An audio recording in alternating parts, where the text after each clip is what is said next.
இது கிணறுங்க. கிணத்துல தண்ணி ஃபுல்லாக இருக்குது. அப்படியே இது பாருங்கள், மோட்டர் மாட்டி இருக்கிறது இல்லை ஏற்று, அது சோலாரு. அதை முடிச்சுட்டு அப்படியே வந்தோம்னா கிணத்துலேருந்து அப்படியே படியேறி வந்தால் இது பாருங்கள் ஸ்டார்டர் ரூமு.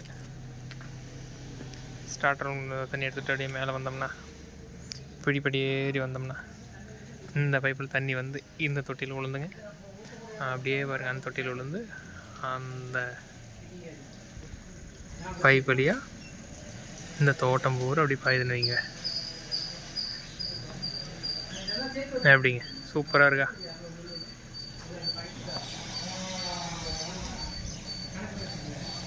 அது பலாமரங்க, அப்படியே தென்னந்தோப்பு, இங்கே அப்படியே பூச்செடிங்க, அது மாட்டு சாலை.